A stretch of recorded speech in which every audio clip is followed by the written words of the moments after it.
All right, and welcome to Fastbreak Breakfast NBA podcast. My name is Keith Parrish, and I'm here once again through the miracle of computer phone, through the miracle of Zoom backgrounds. I'm here with Dave DeFore. Coach Dave, how are you doing, man?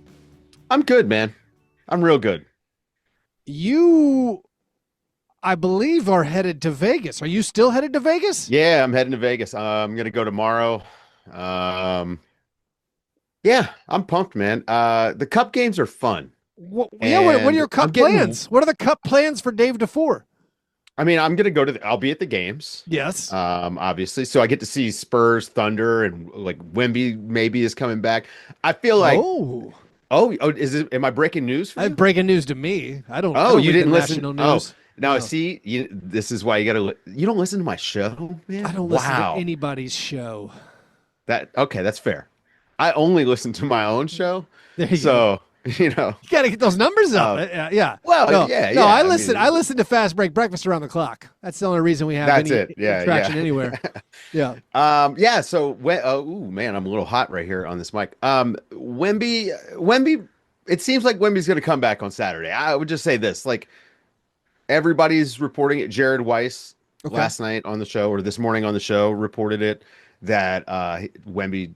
All the signs are pointing toward him coming back. And it's against the Thunder. The Thunder 24-1. Yeah. The Spurs were 9-3 without Wemby. Man, I'm worried. This is how I'm worried about LeBron messing up what the Lakers had cooking when LeBron was out earlier in the season. Is Wemby going to rock the boat? Too many mouths to feed in San Antonio. I don't think so. I just don't think it works that way with him, man. And to be fair, I don't think LeBron has been the problem necessarily for the Lakers, right? Like their defense is awful. Any team that has guards like the Spurs has is going to be a nightmare for the Lakers all season long. They just don't have the personnel to be able to handle these guys. Let's come back to the Lakers in a little bit. Yeah. The cup semifinals that we have. Yeah. Thunder Spurs, Wemby-less Spurs. And then in the East, Knicks, Magic. What? No, Wemby is going to come. So far, it's been the Wemby-less Spurs. Maybe the Wemby's coming back. Okay. Listen, I'm sorry. I don't consume probably on a minutes restriction. Here, I don't consume the Athletics material because I'm worried I might get some misinformation. Oh, as the NBA communications department has released a rebuke this morning. They've released a rebuke for the Athletics article about injuries being up because of the tough schedule. The NBA's chief communications officer, Mike Bass, is screaming fake news. I joke. No, I don't joke about it. That actually happened. That did happen. Hey, I consume your stuff. I consume Slam and Jam every time I'm on. That's right. And I'm coming on this week. So heads up. Yeah, you are. For listeners. Right. No, I was going to say the Western Conference Showdown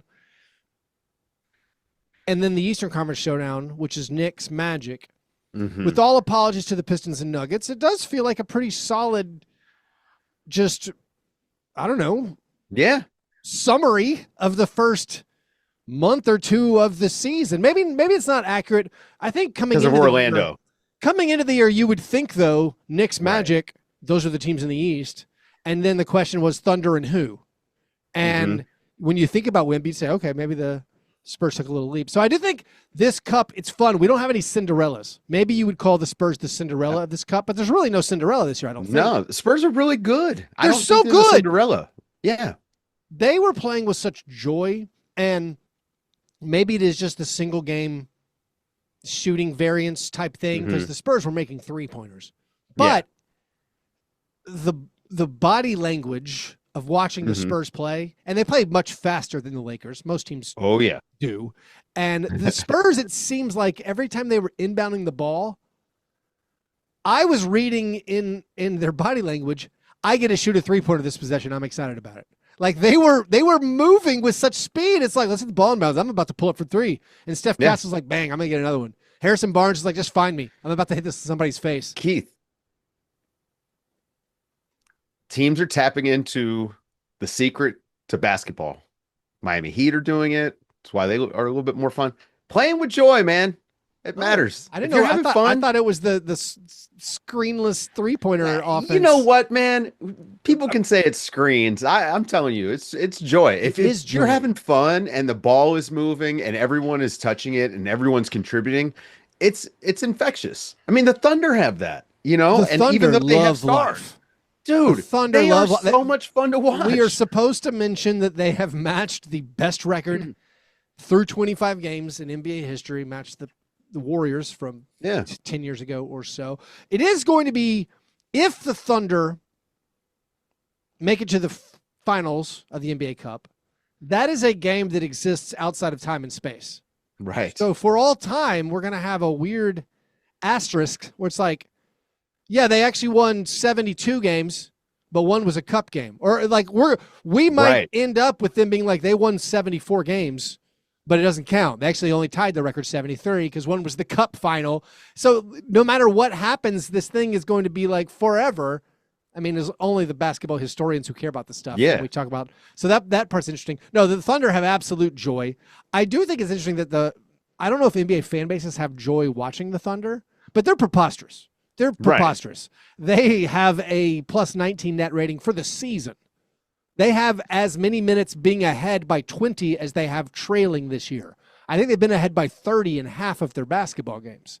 They are be like preposterous. It's like if you're like Arkansas Pine Bluff and you go to play Duke. It really has the feel of college basketball where you have these massive talent disparities. They're the running rebels playing nobodies. Yeah. And it's just like, oh, yeah, they beat them 110 to 70. It's the dream team versus Angola. I remember those UNLV, the Larry Johnson, Stacey Augmon being like, that's not a college basketball score. That would be my takeaway. Well, they were professional players. But still, come on, you know what I'm saying? Like the score would be 110 to 80. The score in the NCAA tournament would be 110 to 80. And my brain was like, that's not a college basketball score. College basketball score is 70 to 60. That's a college basketball score. They won an NBA game that was an elimination game that has financial stakes. Yes. By 49 points, Keith. They did.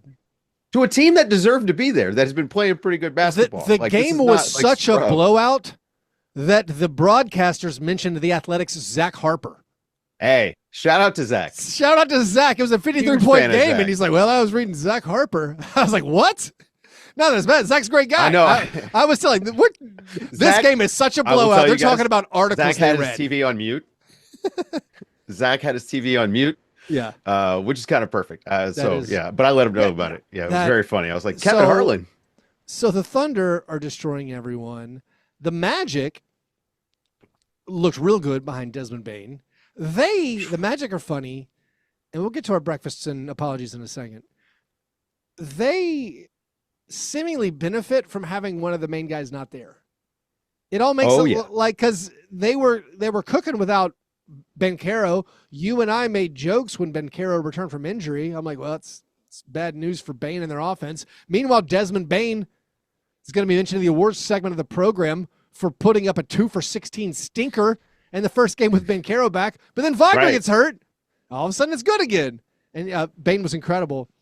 They have too many mouths to feed, and they're the only team that you can actually say that about. Interesting. Yep. It's really weird. The Spurs when Wemby comes back.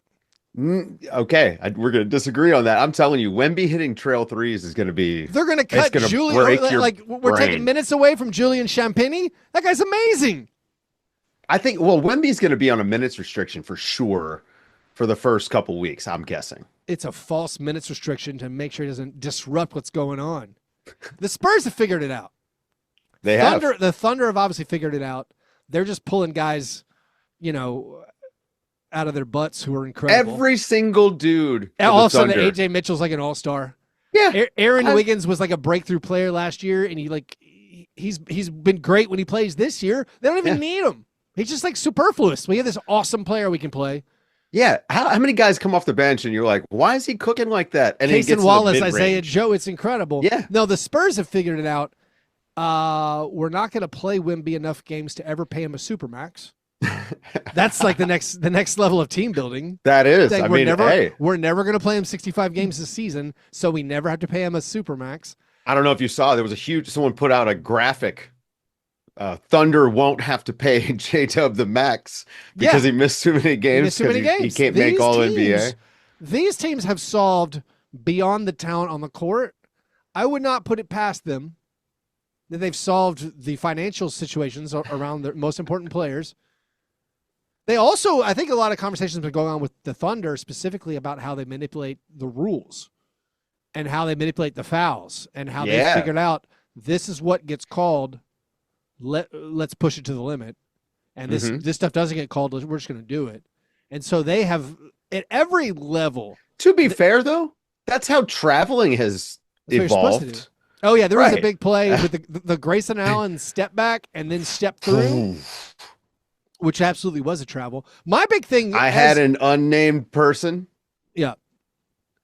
Argue in good faith that was not a travel. If he performed it without moving the pivot foot, and I know a person on social media who said imperceptible to the eye, to which I was like, that's preposterous.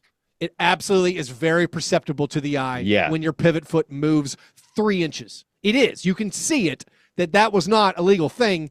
But I've been talking about it for 11 years on Fastbreak Breakfast. The confusion for me, okay, we have clarified the gather step. Going towards the basket, the gather step has always looked fluid and natural. Sometimes you have the step that seemed like 3, or with Giannis, like that seemed like 4, but actually like, no, going towards the basket. But then we allowed the step back. Then James Harden invented essentially the step back, the gather, and then 2 steps away from the basket, which that had never been a thing that was allowed. And it looks weird. And I'm not sure it's what they thought of when basketball was created. It was supposed, or even when it was like perfected, or perfect is the wrong word. The gather step is not. When basketball. You and I grew up playing basketball and we watched basketball, a gather step and then go backwards was a travel. Also, this is where I might get lost. Yes. In my mind, after you took those 2 steps, you have to pass or shoot. I didn't know like the 2 steps and then pivot. Right. That's like, well, wait, what? So then if you allow 2 steps backwards and then pivoting is allowed, then the step through would have been legal. But we've crossed the Rubicon. We've jumped the shark with the moves that are available to the players. Why are we talking about this? I got lost. FIBA does. Oh, because the Thunder have manipulated the foul rules. Yeah, right. To the same degree that the offensive rules have been manipulated. You know, I mean, they don't even call moving screens half the time. I mean, I don't want to complain about this stuff. But the Grayson Allen travel is just insane. But with the way the Thunder defend, though, right? They're just like, you can't call all of these. Yeah. Or we dare you to call all of these. And then they still are good enough. Like when they get, they don't get into the bonus a lot. Like they're just, I don't know. And then the way they play offense, man, like anybody who watches Shea and doesn't think of Michael Jordan didn't watch enough Michael Jordan. They play very similarly. I mean, Shea is more like, I would say, like silky smooth, whereas Jordan was such an explosive athlete. But so much of their game is similar, man. He is like, he's on another level. He was MVP last year, and he has seriously gotten better this season. And the team around him obviously is incredible. They remind me of like the Bulls, more so than the Warriors. They just have every single piece that you would want. They are so good, and I don't have the exact stat at my fingertips right now, but they're so good that Shea doesn't play fourth quarters. Right. It's like half the games. He doesn't even check in the fourth quarter. He is a 30-point per game scorer who rarely plays in the fourth quarter. Scoring average went down last night. Yeah. So he only scored 28. It is interesting to consider for an MVP argument. Should you give him the credit for points he might, even more points that he might have scored if he weren't so good? If he were a worse player, his scoring averages, his numbers would be more spectacular because he'd be playing more minutes because the games would be in the balance. They're not. He puts them away in the third quarter. I do feel like, as someone who always pushes Jokic as the best player in the NBA, I do feel like Shea should get some kind of credit for that in MVP discussions. He's not even he's so good, he's not even needed. Well, I mean, exactly. Or he's needed less. Yeah. This is the funny part, and like we talked about this a little bit on the show with Andrew Schleck, and there is a real thing. I'm best player on the best team, and especially because like the numbers are there for Shea.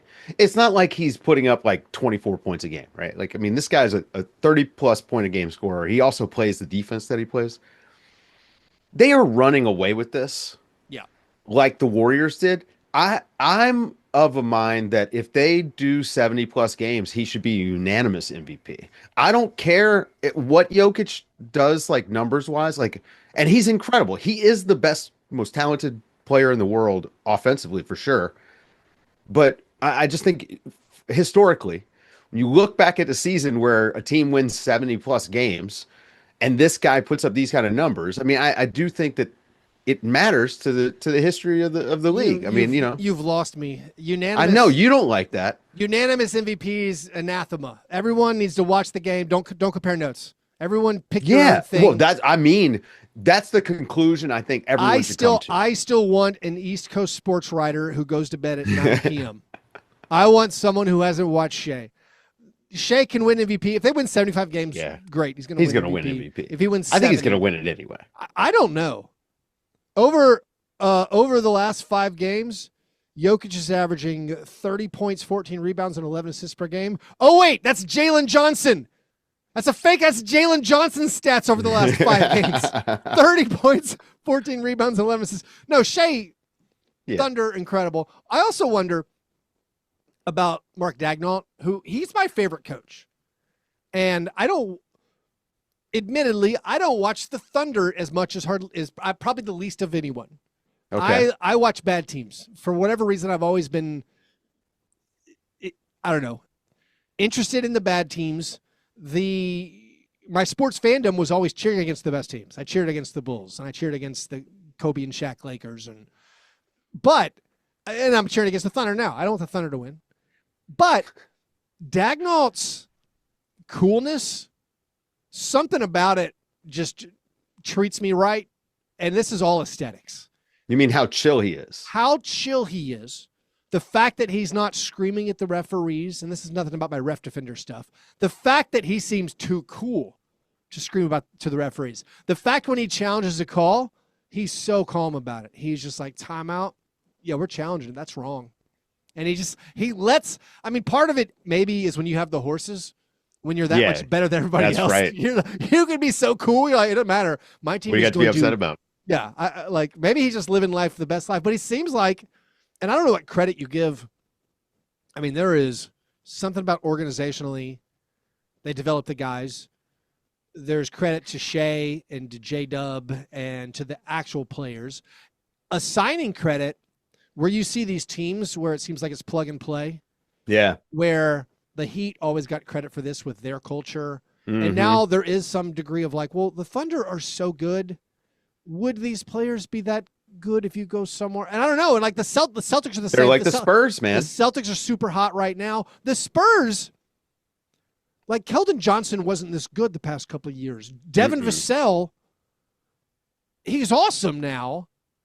And I mean, I guess give credit to Mitch Johnson we had questions about how good they would be this year. But I don't know. And this crosses over into football, where it's like with the Tom Brady Patriots, where the thought was like, well, Belichick has this system. But then Brady goes to Tampa Bay and wins a Super Bowl without Belichick. And you're like, oh. So I don't know, like, how much credit does it all descend from Shea? Does it all descend from Sam Presti? Does it descend from Daigneault? Like, I don't know. I mean, it's everybody.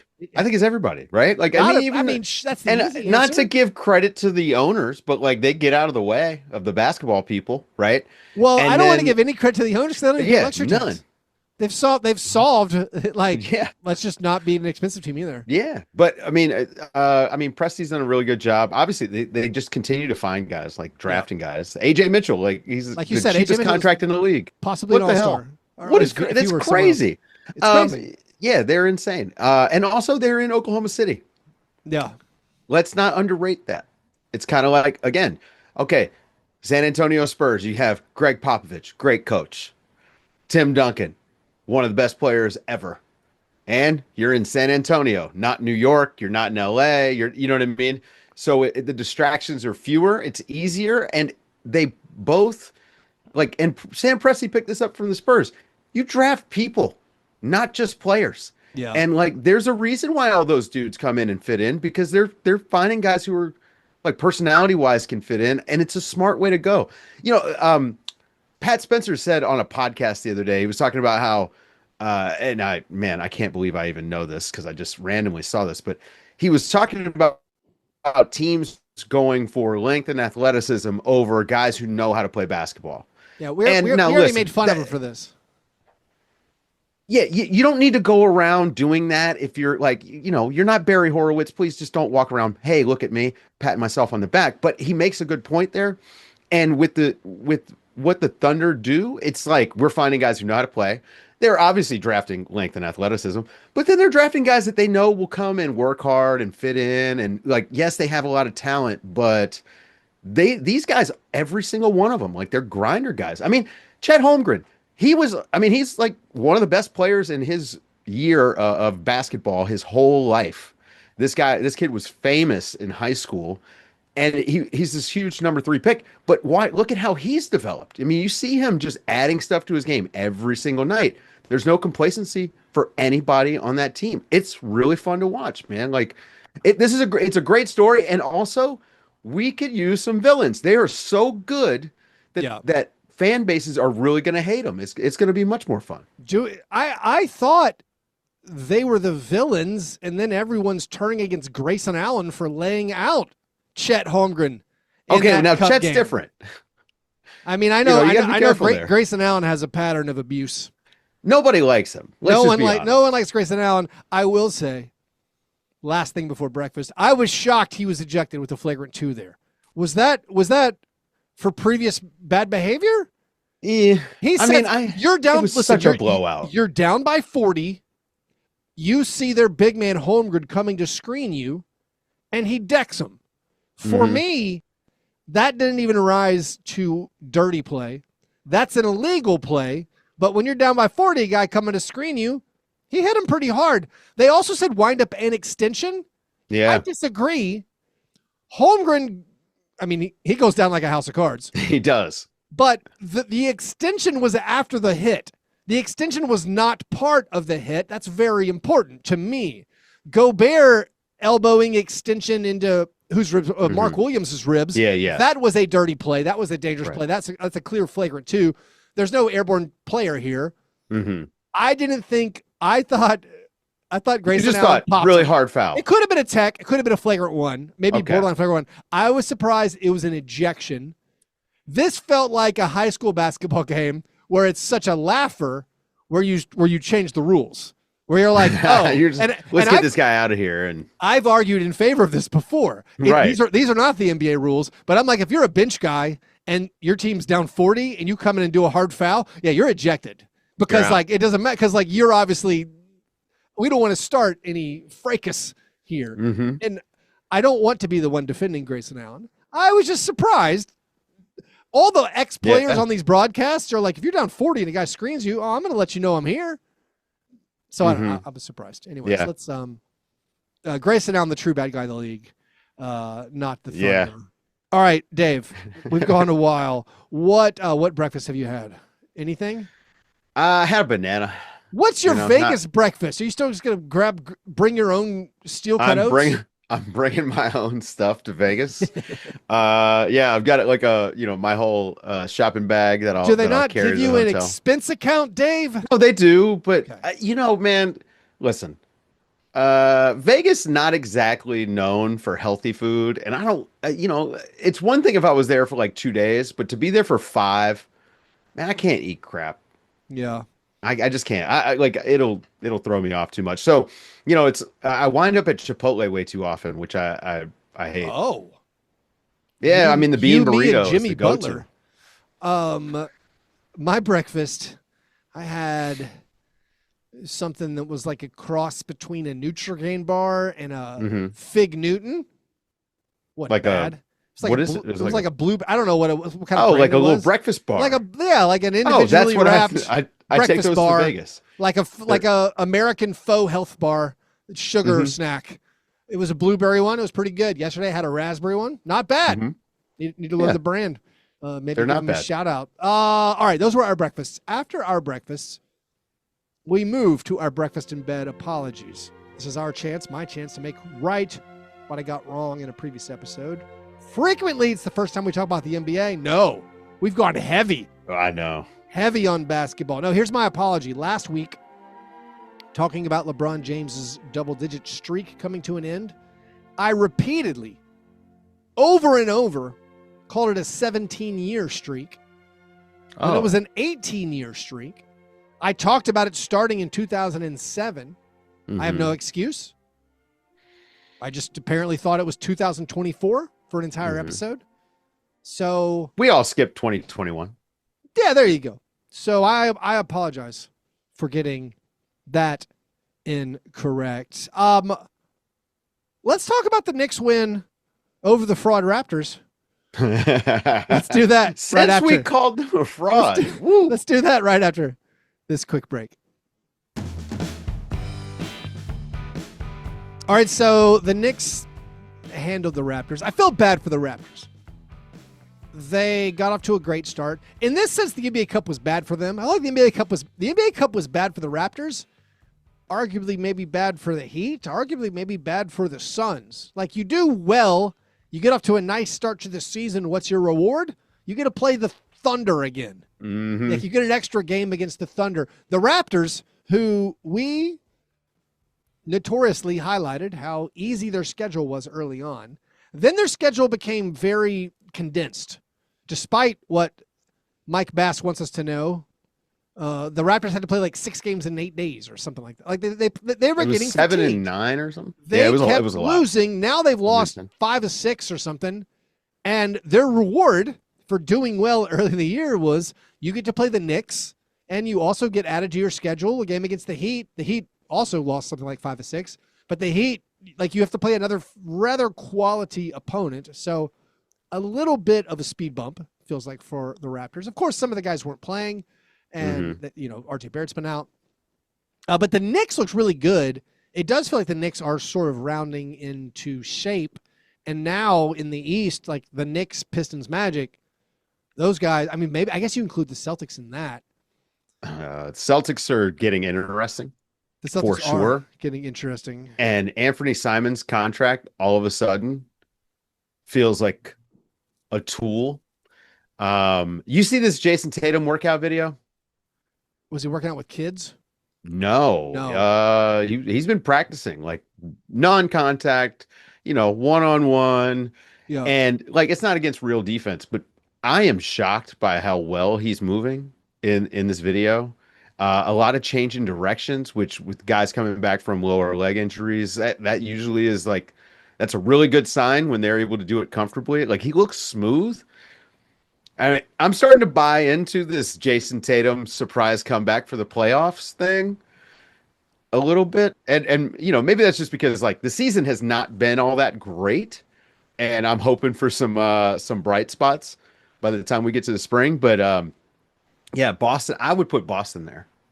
Okay, so with New York, is it just that they have leveled off against the Eastern Conference opponents, or I think OG Anunoby coming back is the big. I mean, that's the piece, man.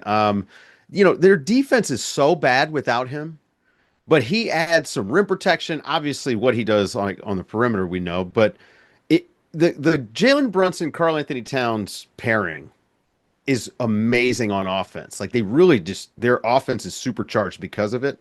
But the defensive end is going to be a struggle. But OG helps mitigate that quite a bit.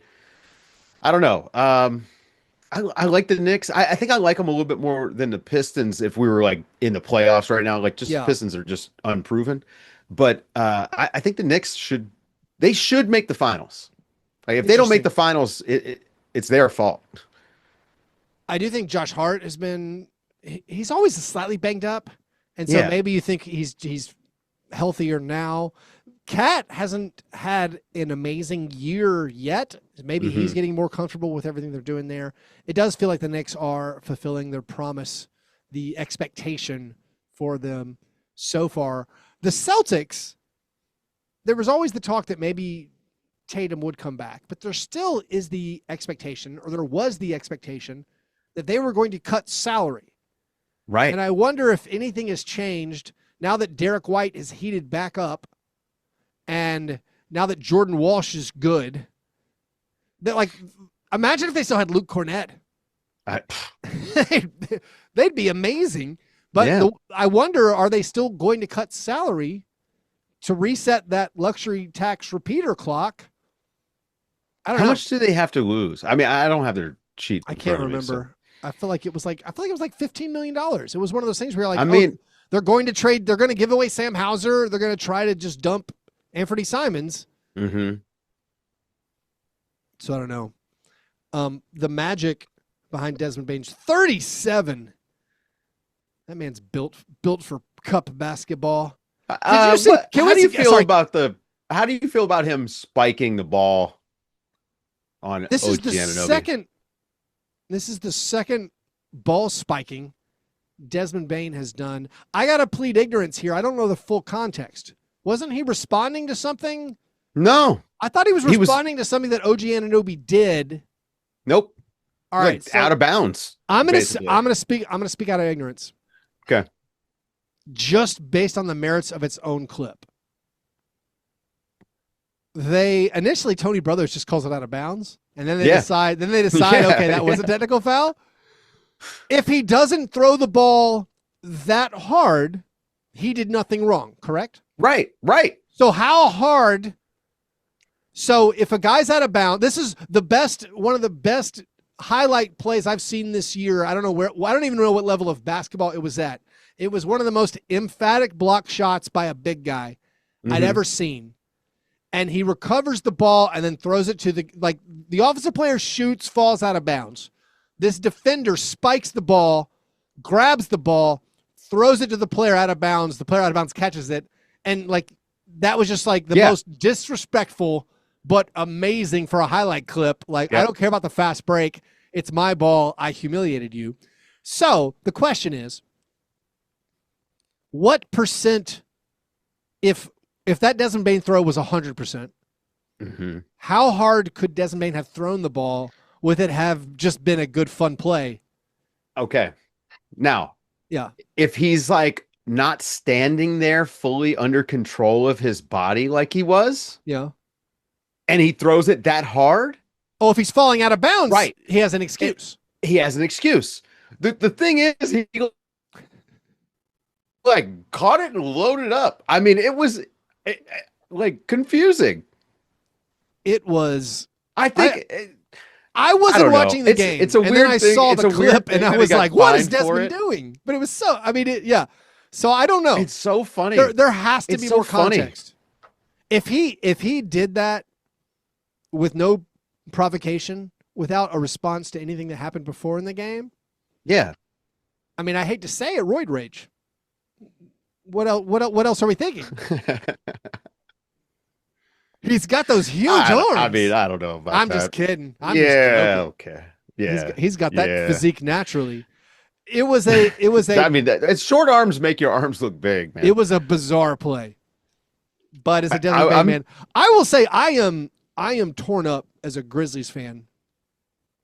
Watching Desmond Bane and Dylan Brooks be main characters in the NBA Cup. It's painful. Yeah. I mean, I like Cedric Coward as much as anybody, but those are my guys on my team. Mm-hmm. Meanwhile, Ja Morant's making his debut tomorrow. It's 12-12. Oh, he's coming back? 12-12 day. 12 is back. He also, in honor, Ja Morant, of coming back on 12-12 day, he bought 250 tickets to give away. Why didn't he buy 1,200 tickets to give away? I need a little more synergy with my numbers. 12-12 day, 12's coming back. Right. I bought 250. That makes no sense. That's like the 5-minute overtime makes no sense. We're working on 12s and 24s. Everything's divisible by 4 or 3. Don't buy 250. Buy 1,200 tickets, Ja. You can do it. Hasn't played a game. Dave, what do you? Here's a question I'll ask you, as the non-Grizzlies person. The Grizzlies have been pretty solid without Ja Morant. Zach Edey's been real good. He Hall of Famer, man. He's been real good. What do you expect from the Grizzlies now that Ja Morant, if he comes back? Is Ja going to get on the Zach Edey? Is he say this is Zach Edey's team? I'm ready. I mean, theoretically, this is perfect for Ja. Theoretically. No, you're Coward, right? Coward's showing stuff.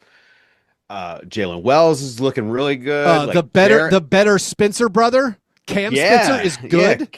Yeah. And Zach Edey is a screening machine. Ja's shooting is so bad this year. What is that going to look like? I mean, if Ja's not going to make shots, I just don't know what it means. That's anywhere. He's not making them around the basket. He's not making jumpers. So I think that's the number one thing. Ja's got to be able to make shots again. And if he can't, I don't know what they do.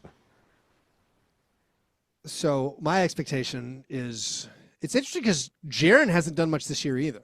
Jaren's his scoring is way down. For the Grizzlies, they've been racking up wins against bad teams. Right. So that's some of it. But you got to do that though. That's what you're supposed to do. That's right. What you're supposed to do. But Ja just needs to shoot the shots in the lane, period. Like, it doesn't matter if he misses them or not, because Edey's going to get a third of them if Ja misses. So it'll be interesting to see if Ja is like reinvigorated, or if all of a sudden the Grizzlies' good defense while playing horrible teams. I mean, Grizzlies had a better defensive rating over the last 2 weeks than the Thunder. That might not be as of last night, but still, right. They'd been having a really good defense with Edey.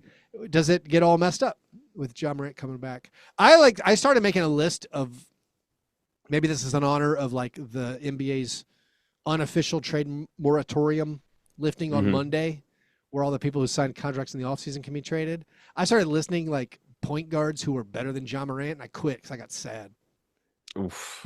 I was like, because it's like not even like true point guards. You're watching the Lakers, and you're like, wow, like you couldn't trade Ja Morant for Austin Reeves.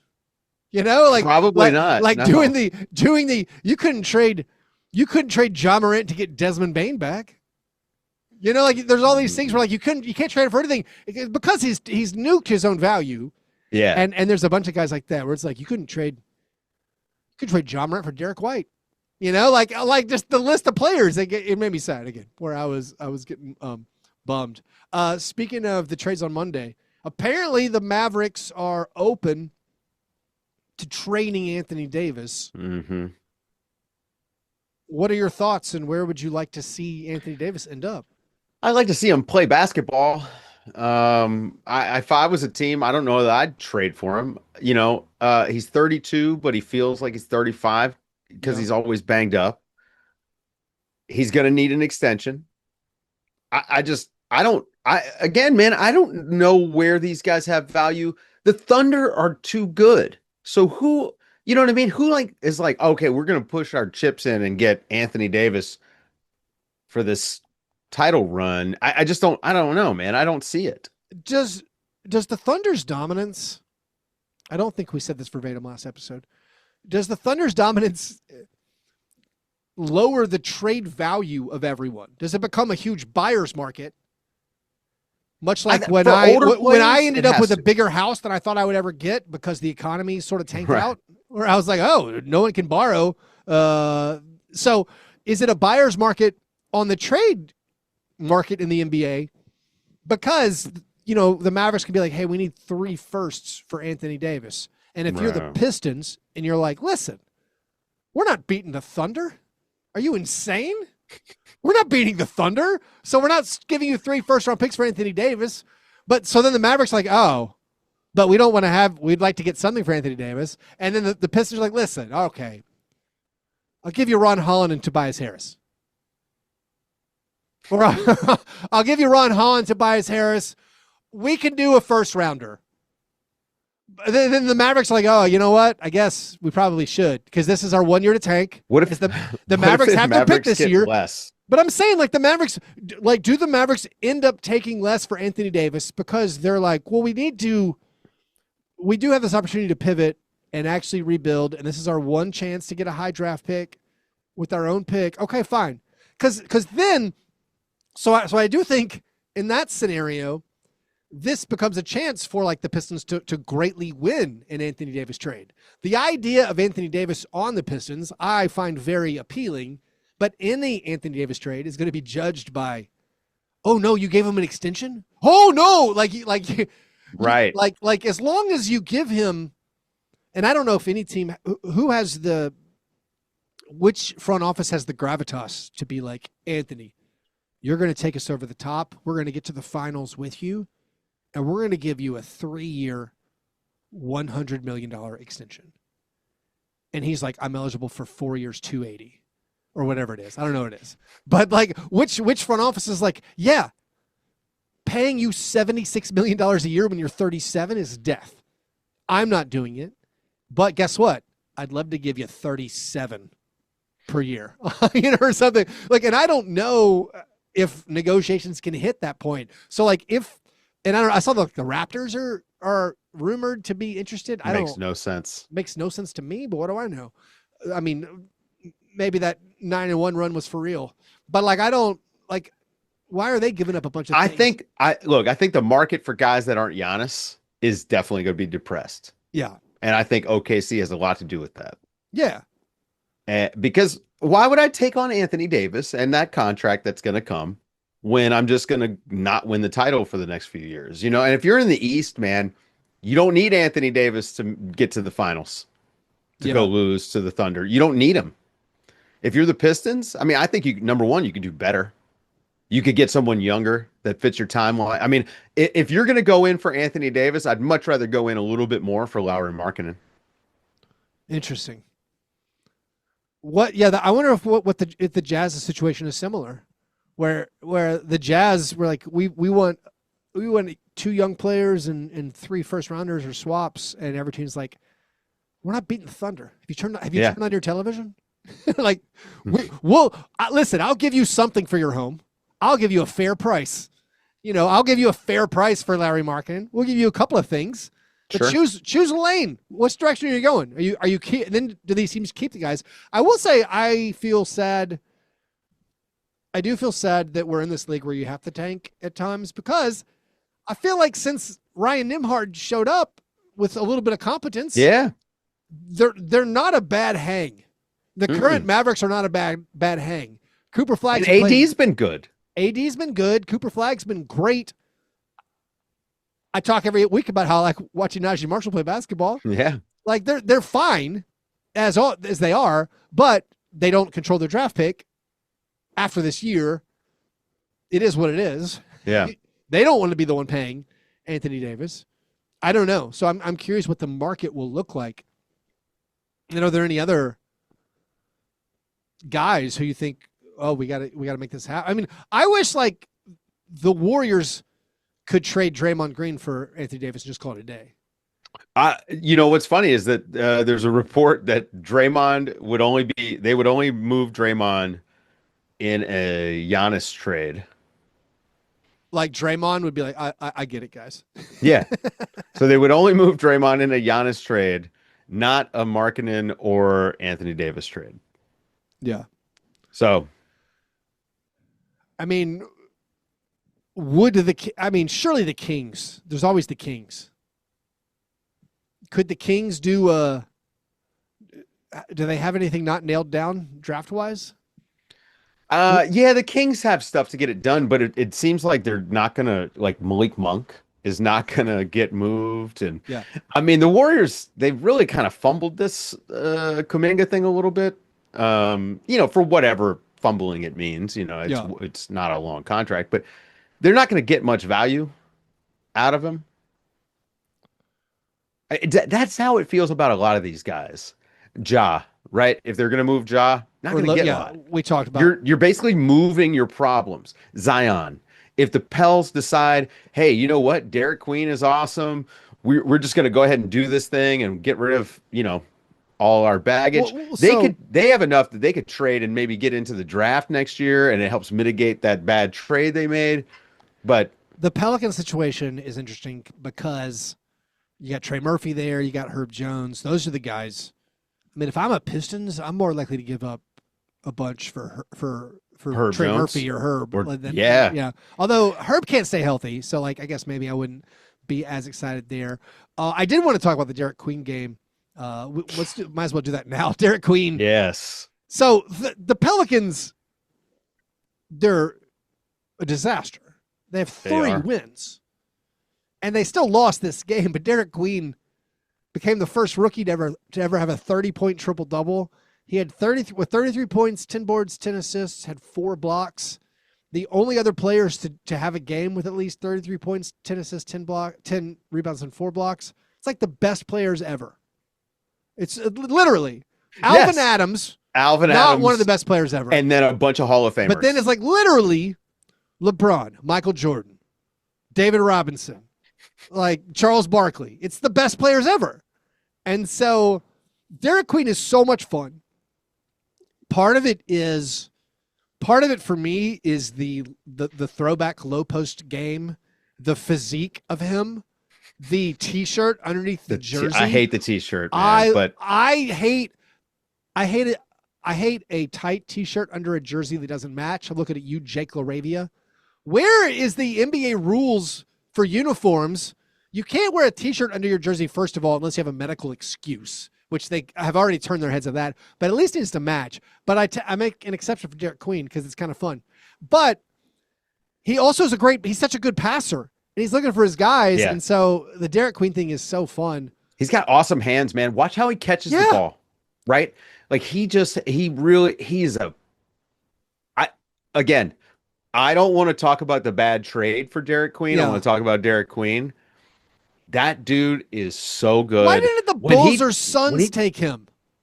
Did no one know he was going to be this cool? Up, I guess not, man. Why didn't the Pelicans take him at 7? Yeah, and not make the trade? That would have fixed a lot of stuff. Man, we'd be really singing their praises. If the Suns had him instead of Malawash. Oof. No, Derik Queen is super cool, but of course he's still doing this in defeats. Yeah. Despite the fact that he's taking over. It feels like he's taking over fourth quarters. He had, I think, a 21-point third quarter in that game. Okay, but usually, Keith, good stats, bad team guys are guards. There are not a lot of guys that are a center that are doing what he's doing. And as a fantasy basketball player, I will argue with you there. You can find a Nick Richards putting up a 20 and 10 down the stretch of losing. When you need it in fantasy playoffs, you're like, is Marvin Bagley getting 30 minutes? Let's go. So I don't know. So there is some, I don't know how much of it is getting carried away with the good stats, bad team situation with Derik Queen. Right. But him being a rookie kind of amplifies the excitement level. And then we can. Also, I just like watching him play. But he's so much aesthetically pleasing. He is aesthetically pleasing, and you might disagree, but Dave, it's because of the T-shirt. It adds joy. It adds fun. Adds entertainment value. Okay. Let's answer a couple of listener submitted questions, Dave. This is the croissant question. Knock yourself out. Magnus wants to know. Will and should LeBron make the All-Star team? He probably will, but he shouldn't. Maybe.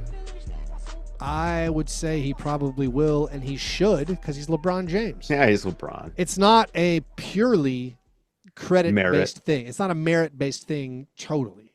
Yeah. It is a fame thing. It's a superstar thing. He's best player of all time. Arguably. Okay. He's in the conversation. Yeah, I can't argue against it.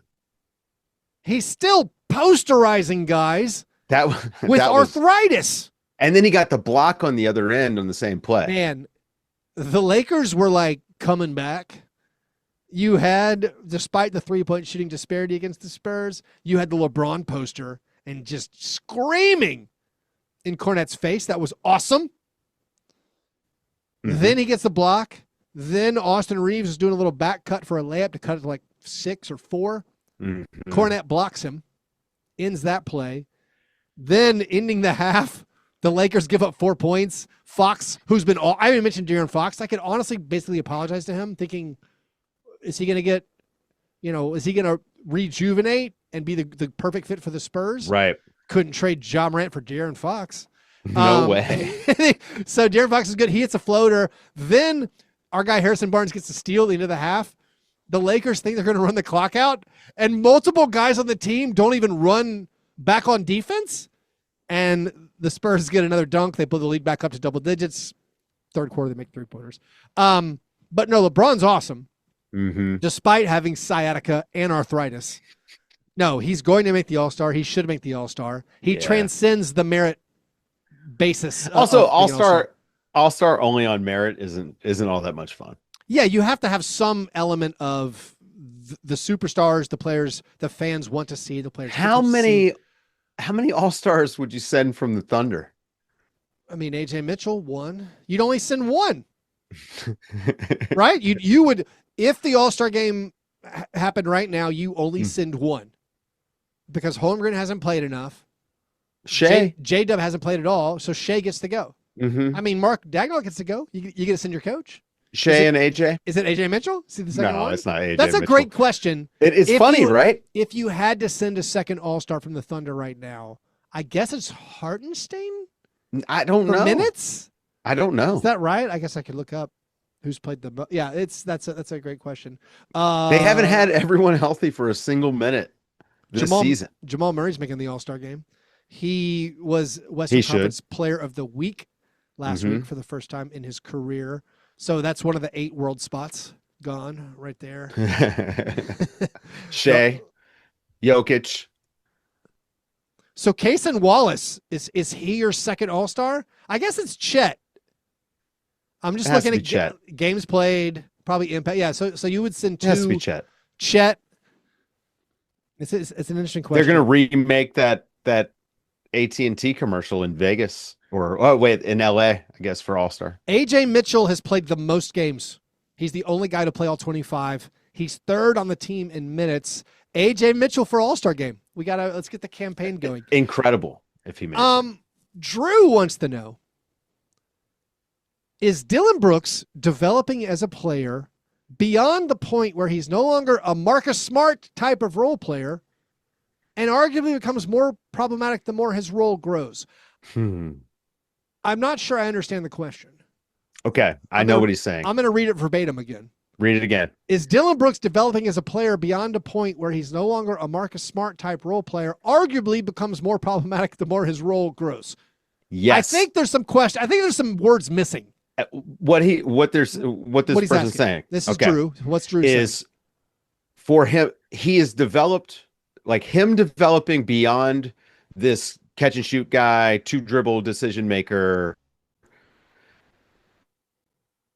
is actually a problem because he becomes detrimental to your team. He is doing star things now, and he's not a star player. If you go back at last night's game, his mid-range highlight reel is awful. I mean, he's a lot of stuff front rim. He gets tired down the stretch of games. He's putting the ball on the floor a lot. It's not just firing up these threes. Now, that's because Booker's out too. Like, his role has to change. And, I mean, a lot of guys on that team have taken on a weird role. But, yes, this is an issue. Because he doesn't actually, like, he's not as talented as, like, the level that he's playing at, if that makes sense. Like, he is...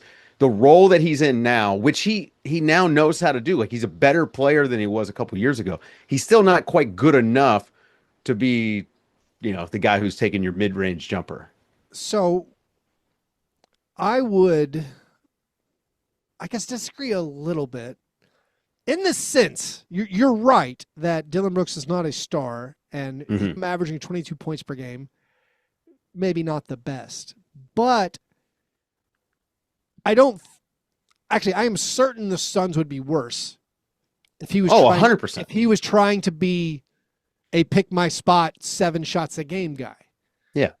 I think, and this is what Dylan Brooks argued, he got hampered by being told don't shoot as much. Right. There's good and there's bad, but I think Dylan Brooks, who may be a culture unto himself, the way winning has followed him, yeah, he's not beating the Thunder.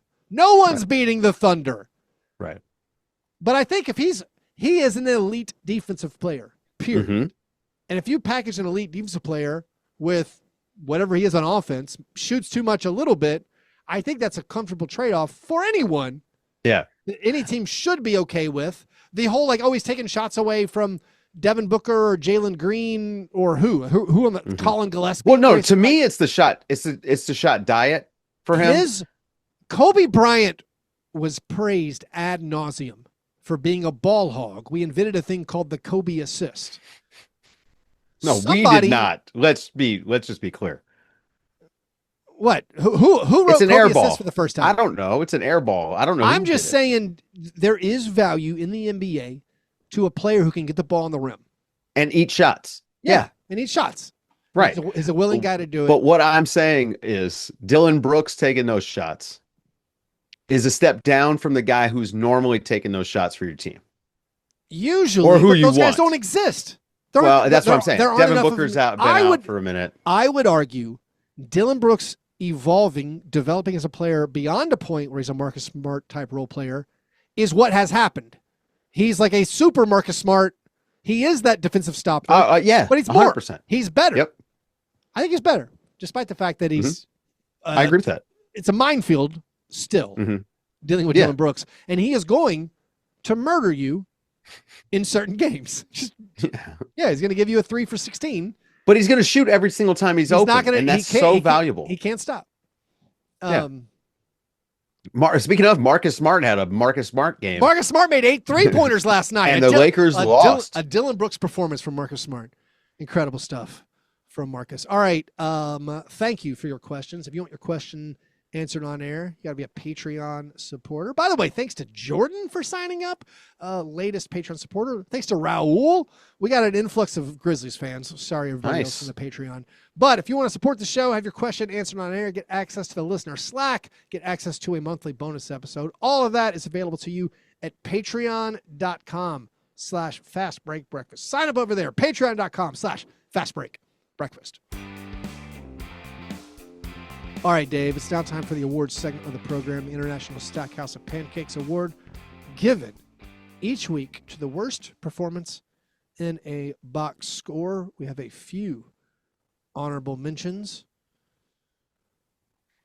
Ron Holland, 0 for 8.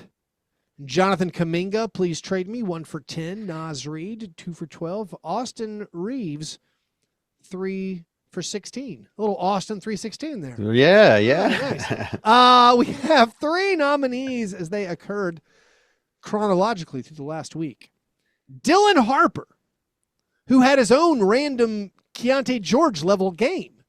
Out of the blue, in a loss to the Cavaliers, Dylan Harper, 1 for 11, also 1 for 4 from the foul line. Had 3 points, 6 assists, 4 rebounds, 2 turnovers, 2 personal fouls.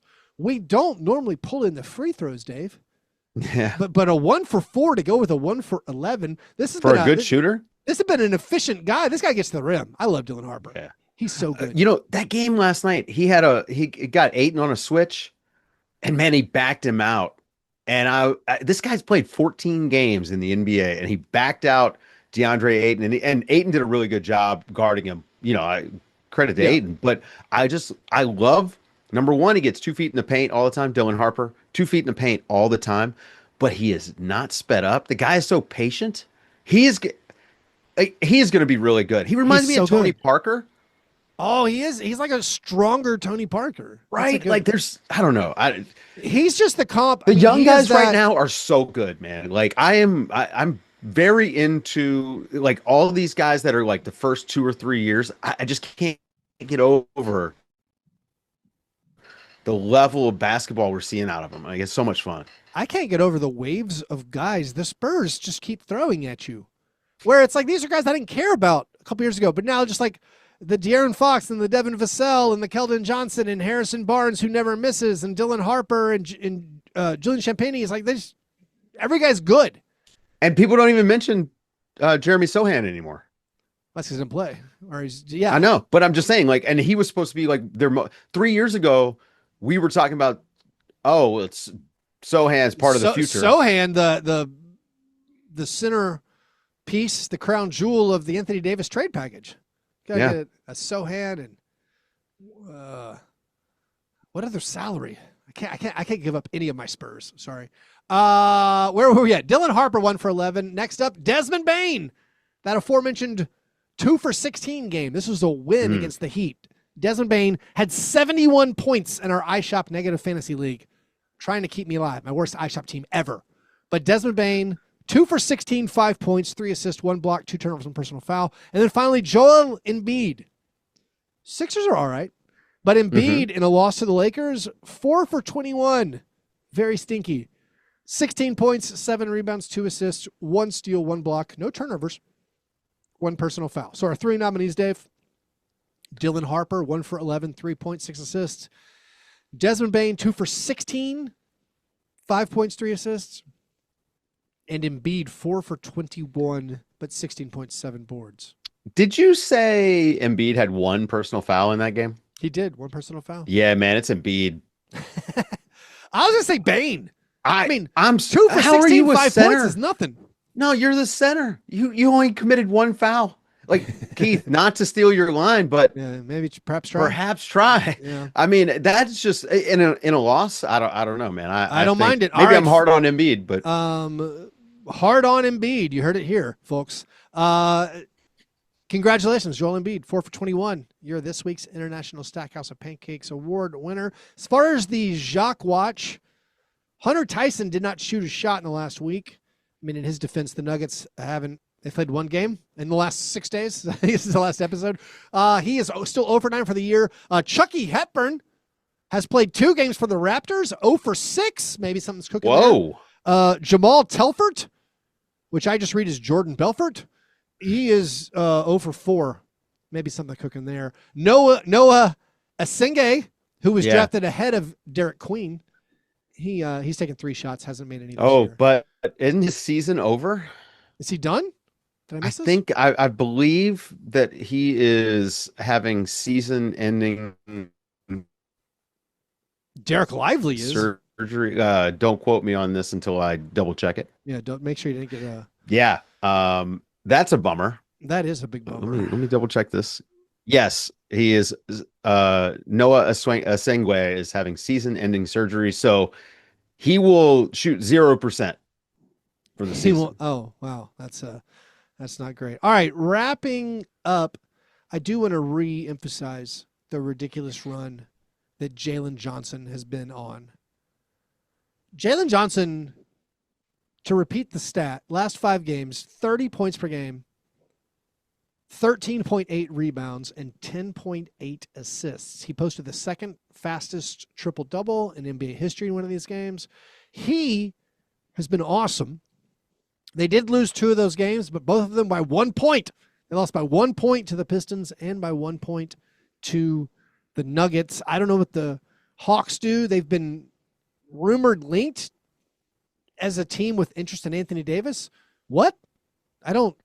What? They make so much sense for Giannis. And look, Rich Paul represents Jalen Johnson. Yeah. And on that weird podcast that he's doing, said that Milwaukee should trade Giannis for Jalen Johnson, who's from Milwaukee. I'm not sure how that's not like, I don't know how this works anymore, but if you have an agent on his podcast saying trade for my player, that's wild. Is that why cool? would the Hawks I don't know. do that? It makes no sense to me. When it feels like they actually have enough that they could maybe get Giannis without giving up Jalen Johnson.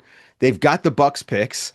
They've got that Pels pick for next year.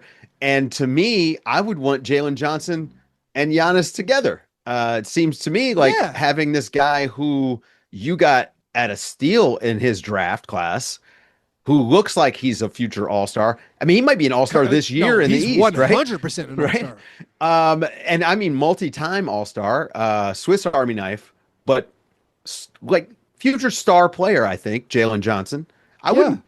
It's not that I wouldn't give him up for Giannis, like in a 1-for-1. All right, I'm trying to get a title. Yeah, Giannis is better. No, in a 1-for-1, you wouldn't give him up. Well, no, but I mean, I'm saying if you're saying who's the better player, I want to get the better player. It's not what we're saying. Okay. But I would not want to give up Jalen Johnson in a Giannis trade. I would want to add Giannis to the Jalen Johnson thing. Yes. And I feel like there's a way to do it without giving up Jalen Johnson, but I don't know. These guys now do so much lobbying through media, and now it's their own media. I don't know how to take this. If my agent was on his podcast saying, ESPN should trade for Dave. Yes. Well, first of all, Dave, People ESPN would probably should think I trade for would. you. I wanted to get traded to ESPN. I don't know if that's my vibe. I don't know. Maybe more interesting than Ja trying to figure out how to join the Zach Edey train, like the Trae Young joining what Jalen Johnson is doing. Also, well, if he would just play off the ball, it works. Nickeil Alexander-Walker is a lead guard. Perfect. He's perfect. Did people know? Yeah. He was, to my understanding of Nickeil Alexander-Walker, 3-and-D bench combo guard. Fill in. He had some rough playoff games where he disappeared, couldn't make his three-pointers. He was a spot-up guy. This could be my ignorance of what the Timberwolves had been doing. He was not running the offense. Well, he did a little bit. It was like a spot times. guy. He's like a fill-in guy. He is right now a primary lead guard going for 25, 30 a night. And him and Dyson Daniels up front are really amazing defensively. He's more important to the Hawks right now than Dyson Daniels.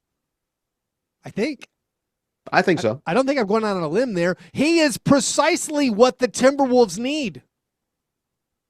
He is built in a lab what the Timberwolves are missing right now. I got to text like Dane Moore and ask, like, did the Timberwolves know he could be a lead guard, a starter, 20-point per game scorer? Because, like, if so, y'all messed up. Like, there's no amount. I mean, they messed up anyway. Yeah. Obviously they messed up, but, like, I don't know. I guess this is my curiosity. Did they know that was in there? Because I'm blown away. And it does maybe murky's can you murky something up? I don't want to say the water. It doesn't murk. But muddy. You can muddy the water. It clouds. Yeah. Man, I can't speak. It clouds the situation with Trae Young because now Nickeil Alexander-Walker's been so good, and Jalen Johnson is flourishing as the guy with the ball in his hands all the time. Again, Hawks are a fun squad. Ja, Trae, and LaMelo is like the axis of, huh? They posted that picture, and it's like, okay. Okay. And Trae is the most talented or the best player of those three right now, right? Trae is a good NBA player. Yeah. And this Hawks team should be perfect for him, but I think Nickeil is more perfect in that spot for this Hawks team. He's getting his own. He isn't much of a passer. It's just, I don't know, they're kind of blowing me away. Well, he doesn't have to be because he plays with Jalen Johnson. It's true. He's like, he just has to finish. Yeah, he's been so good. The Hawks are very interesting. I mean, use that Porzingis salary for something. Porzingis is like a weird. I feel like we thought Porzingis was going to be. I mean, everyone said with the caveat, if healthy, Porzingis could be a great fit. Yeah. Obviously, with the Trae Young pick and roll game, he's not even playing. It's just this is Jalen Johnson's team. They're crushing. Kwangu's been good. He's having a great year. Yeah. Anyways, that's all the time we got for today. Dave, enjoy the cup. I mean, great cups action, honestly. Games, been fun. I mean, it's been a lot of fun. Knicks Magic, it's going to be a great showdown. Does anyone have a chance against the Thunder? Again, the Thunder, it's funny where you could argue they haven't played that many of the best teams. If you go on Cleaning the Glass and you're like, all right, how have they done against the teams that are top 10 in net rating? And you say, oh, well, they're 2-0, but they've only played 2 teams in the top 10 in net rating. And then you remember that's because they blow everyone out. Once they play a team, that team is no longer top 10 in net rating.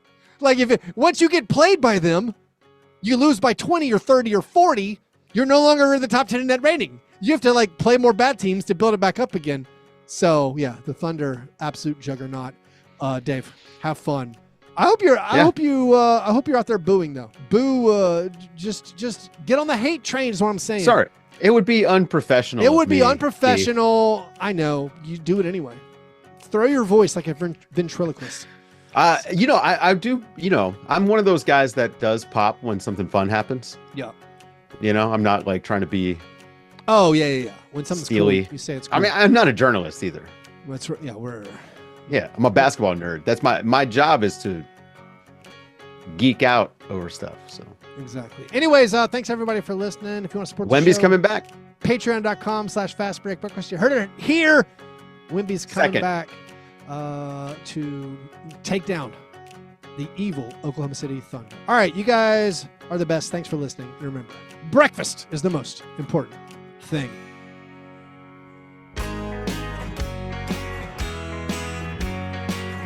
Yeah, never apologize for being G&G. Fastbreak break, man. You understand?